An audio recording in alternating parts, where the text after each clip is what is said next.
It's Haritalika Teej today as the glamour of Teej has gripped the women, with the age-old festival of Hindu women being celebrated with much fanfare across the country. Teej is essentially a three-day festival as the women fast in the name of Lord Shiva for the prosperity and longevity of their husband. Both married and unmarried women join in the celebration of Teej festival, which started as a sacred ritual of Brahmin and Kshatriya castes, while in changing modern times, the other ethnic women too are seen rejoicing in the Teej festivities. Good morning, I'm Chitrakar and these are the headlines of the hour. It's Haritalika Teej today as Hindu women offer special prayers to Lord Shiva, a large throng of devotees seen at Shiva shrines. Prime Minister Pushpa Kamal Dahal calls on UN Secretary General Antonio Guterres. The meeting discusses issues including the transitional process and climate change. A bus crash in Limpopo province, South Africa claims at least 20 lives. The bus was carrying workers at the nearby diamond mine, the largest in the country. And Fiji stun Australia at the Rugby World Cup, register first win over Australia in 69 years.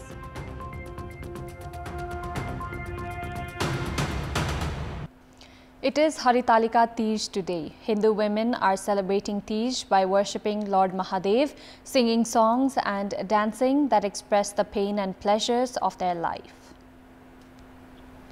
According to Hindu mythology, it is believed that during the Satya Yuga, literally translated as the age of truth, Parvati had observed a day-long fasting to attain Lord Shiva as her husband. Married and unmarried Hindu women worship Lord Shiva and fast today, hoping for the prosperity, well-being and longevity of their husband and future husband. Women eat dar, a preparation of various delicacies on the eve of Teej to gain strength to fast next day. On this day, women express their joys and sorrow through singing, dancing and merry-making, as if to say the pains and pleasures are a part and parcel of life. Women have gathered at Pashupatinath temple since early morning today to observe Teej and other Shiva temples across the country. In recent times, the ways of observing Teej have changed, with Teej celebrated with lavish gatherings in advance. Vishwakarma Puja is also being observed across the country today. On this day, factories and workplaces that use machinery equipment are decorated, while figurines made of sand or pictures of Lord Vishwakarma is worshipped. Weapons, machines, vehicles and tools are worshipped today.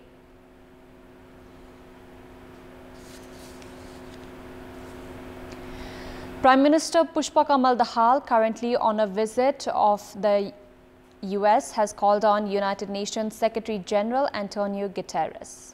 The meeting in New York earlier this morning dwelt on issues of peace process in Nepal.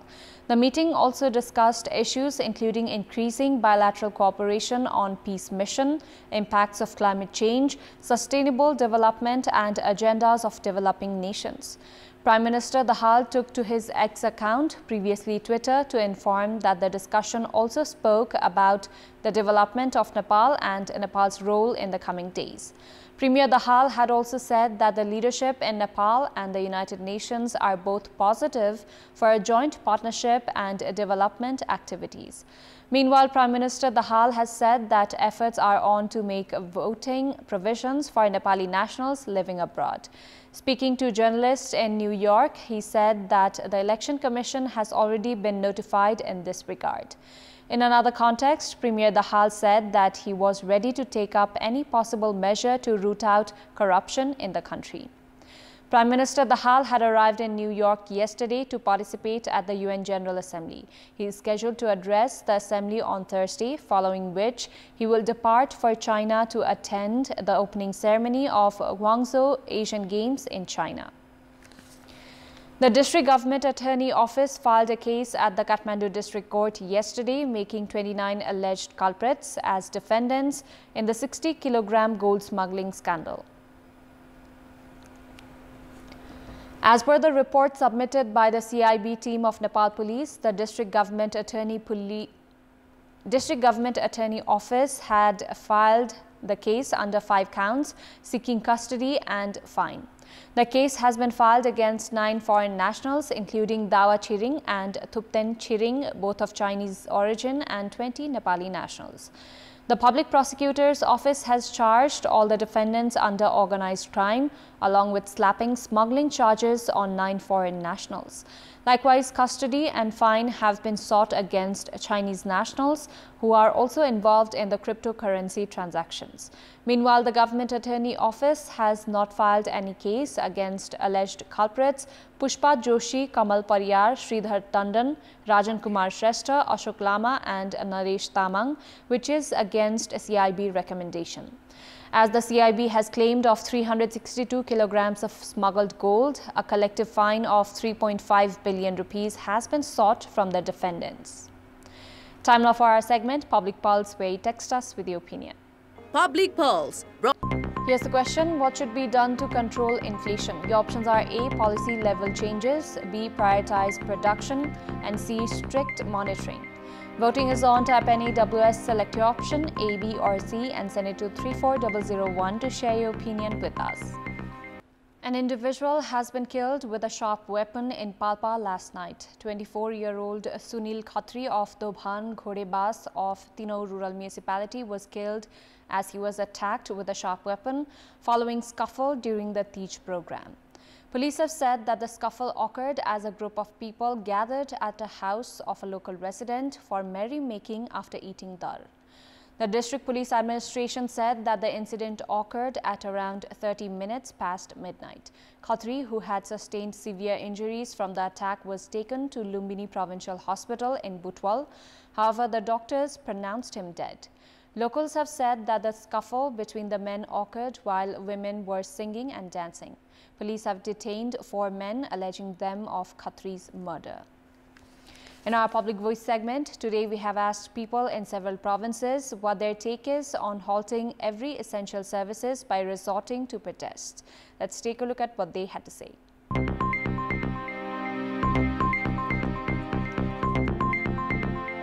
विकल्पहरु छ कुन बाटोमा जाने तर बिरामीहरुलाई दुःख दिएर बन्द गर्न चाहिँ बिल्कुल ठीक होइन उहाँहरुको प्यारेन्ट्स उहाँहरुका दिदीबहिनी दाजुभाइहरु उपचार गर्नको लागि आए भने पनि यहाँ बन्द भनेर पठाइयो भने के हुन्छ होला यहाँ मात्रै छैन हस्पिटल सबैतिर यसरी उत्रिनु भएको छ हैन अन्त पनि त्यसरी जानु भएर फर्किनु परिरहेको अवस्थामा के हुन्छ होला त्यो चाहिँ उहाँहरुले सोच्नु पर्यो के जो मरण लाए बिरामी बचाउँछ उही माथि हातपात भयो भने त फेरि यो राम्रो काम त भएन यसको विरोध गर्नु राम्रो छ तर विरोध गर्ने फेरि बहानामा यतातिर फेरि असंख्य पब्लिकहरुको पीडा त बेग्लै छ नि फेरि उपचार पाइएन त्यहाँ गएर चेक गर्दैन भोलि गएर त्यो मान्छेको मृत्यु भयो भने त्यसको जिम्मेवार पनि त त्यही हडताल गर्ने मान्छेहरुले पनि त लिनुपर्छ डाक्टर नि आफ्नो मूल्य मान्यता आफ्नो दायित्व चाहिँ कर्तव्य बिर्सनु भएन र सरकारले पनि अलिकति स्वास्थ्य कर्मीलाई त्यस्तो भएपछि अलि सुरक्षाको चाहिँ अलि प्रबन्धन गर्नुपर्ने भयो के अप्ठ्यारोहरु पर्छन् तर बसेर वार्ता गरेर हैन एउटा टेबल टक गरेर त्यसबाट एउटा निकास निकाल्न पर्छ कानुन अनुसार अगाडि बढ्नु पर्यो यसरी अत्यावश्यक सेवा बन्द गर्न चाहिँ भएन आफ्नो आवाज बुलन्द पार्न सुनाउन उहाँहरुले यो भन्दा अरु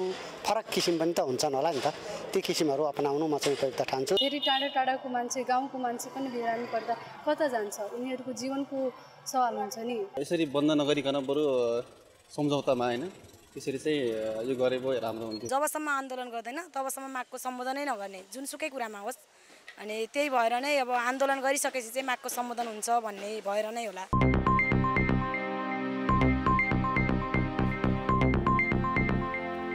Time now for international update.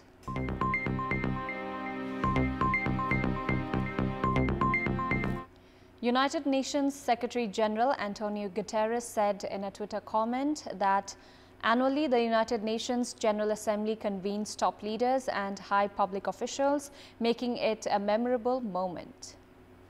It is an opportunity not only to assess the status of the world, but also a chance to put concerted efforts into the common good.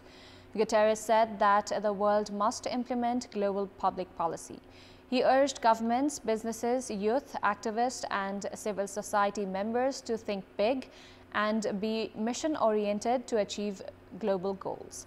Guterres said it is not a time for incrementalism, but for a time for transformation. He added that he was grateful to the hearts, minds, ideas and activism of all stakeholders to achieve global goals. In tackling climate change, he called on the youth to fight for this ambition and put continuous pressure on this burning issue. Tens of thousands of protesters kicked off Climate Week and filled the streets of Midtown Manhattan yesterday ahead of the UN General Assembly this week, calling for President Joe Biden and world leaders to end fossil fuel use. With parades, concerts and banging drums, protesters waved signs that read "Biden end fossil fuels kill and declare a climate emergency." The message was for world leaders to save the planet from the use of oil and gas believed to be driving a warming globe. At a protest rally, Democratic U.S. Representative Alexandria Ocasio-Cortez called on Biden and world leaders to end the use of fossil fuels across the globe. Sunday's protests were part of a week-long international effort by Climate Group, a non-profit whose purpose is to drive climate change action and stop global warming. With more than 500 protests planned in the US, Germany, England, South Korea, India and elsewhere, totaling 54 countries. Organizers of the protest expect a global turnout of more than 1 million people. Many scientists believe that so-called greenhouse gases caused by burning fossil fuels are warming the world and causing severe weather such as more intense hurricanes, heat waves, floods, wildfires and droughts. Reductions in carbon dioxide emissions are seen as a key element in abating climate change.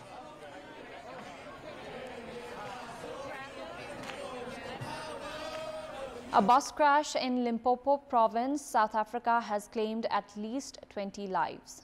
The bus was carrying employees from a diamond mine as the bus reportedly collided with a lorry.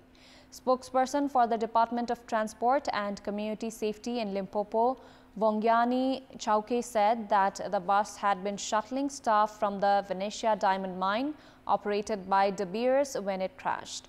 Chauke said that the crash took place around 4 p.m. local time, some 25 kilometers from the mine near Musina, which is close to the border with Zimbabwe. Cause of collision is not yet known. The Venetia mine is the largest diamond mine in the country, accounting for more than 40% of South Africa's annual diamond production and employing more than 4,300 people. U.S. President Joe Biden's National Security Advisor Jake Sullivan met with China's Foreign Minister Wang Yi over the weekend in Malta in an effort to ease tensions between the two global superpowers. The talks took place over Saturday and Sunday as the diplomats tried to seek common ground over thorny issues such as Taiwan. The meeting may pave the way for Presidents Biden and Xi to meet in the near future. The White House said in a statement on Sunday that the meeting was intended to maintain open lines of communication and responsibly manage the relationship. Before wrapping up, here's a look at the top stories once again. It's Haritalika Teej today as Hindu women offer special prayers to Lord Shiva. A large throng of devotees seen at the temple of Pashupatinath and other Shiva shrines. Prime Minister Pushpa Kamal Dahal calls on UN Secretary General Antonio Guterres. The meeting discusses issues including the transitional justice and climate change. A bus crash in Limpopo province, South Africa claims at least 20 lives. The bus was carrying workers at the nearby diamond mine, the largest in the country. And Fiji stun Australia at the Rugby World Cup. Register first win over two-time champions, the Wallabies, in 69 years. Throws open Pool C with a deserving victory. That's all for the moment. We will now take you over to Pashupatinath Temple premises for the live coverage of Teej festival. Good day and happy Teej.